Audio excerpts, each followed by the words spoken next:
হায় রে বাংলাদেশ, ফাহমিদুল ছেলেটাকে শুরু করার আগেই থামিয়ে দেওয়া হলো কেন? আওয়াজ উঠাও, কথা বলো বাংলাদেশ সাপোর্টাররা। Brazil, Argentina, Real Madrid, Barcelona সব ভুলে যাও কিছুদিনের জন্য। এখন সময় বাংলাদেশ ফুটবলের পাশে দাঁড়ানোর। অন্তত সবাই এই প্রশ্ন করো, কেন ফাহমিদুলকে বাদ দেওয়া হলো? কোচ তার খেলা দেখে মুগ্ধ হয়েছে, প্র্যাকটিস ম্যাচে সে হ্যাট্রিক করেছে, এরপরেও কোন বিবেচনায় তাকে বাদ দেওয়া হলো একটু জানাবেন আমাদের। আমরা এই দেশের ফুটবলের ফ্যান, আমরা জানতে চাই আসল কারণ কি। দেশের ফুটবলের সকল গ্রুপে সিন্ডিকেট আলোচনা, সবাই জানতে চায় সিন্ডিকেটের গোড়ায় কারা, তাদের নাম জানতে চায়, কারা এই দেশের ফুটবলের ভালো চায় না সব জানতে চায়। আমাদেরকে জানাতেই হবে আপনাদের। বাংলাদেশ ফুটবল দলের ম্যানেজার আমির খান বলেছেন ফাহমিদুলকে বাদ দেওয়া কোচের সিদ্ধান্ত। ওকে left back, left wing back পজিশনে খেলানো হয়েছে প্র্যাকটিসে। আমরা যা প্রত্যাশা করেছিলাম তাও পূরণ করতে পারেনি। ওর অভিজ্ঞতার অভাব আছে, আমাদের বিভিন্ন পরিকল্পনা আছে ওকে নিয়ে। হ্যাট্রিক করেও একটা ছেলে আপনাদের প্রত্যাশা পূরণ করতে পারলো না। ফাহমিদুলের জায়গায় যারে নিয়েছেন সে কি করেছে, জবাব এই দেশের ফুটবল ভক্তদের দিতে হবে। মনে রাখবেন, জেগেছে ফুটবল ফ্যানরা জেগেছে। কোচের ট্যাকটিক্সের সাথে না গেলে তাকে বাদ দিতে হবে কেন?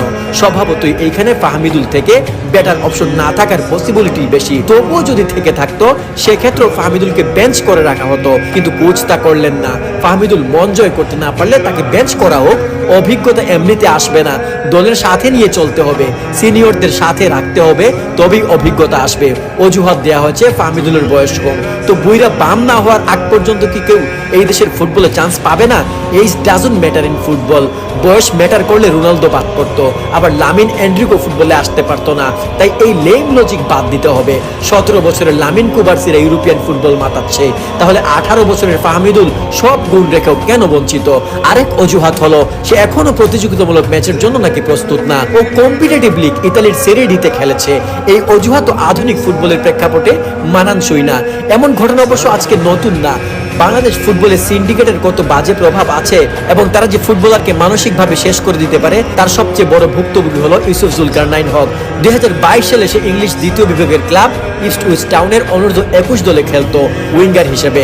বাংলাদেশের হয়ে এসেছিল ট্রায়াল দিতে, কিন্তু তার সাথে কেমন আচরণ হয়েছিল জানেন? ম্যানিয়াক্স গ্রুপের পোস্ট থেকে জানা যায় মাত্র একটা ম্যাচের সুযোগ দিয়েছিল মাঠে নামার, সেখানেও লোকাল প্লেয়াররা তাকে বল পাস দেনি একবারও।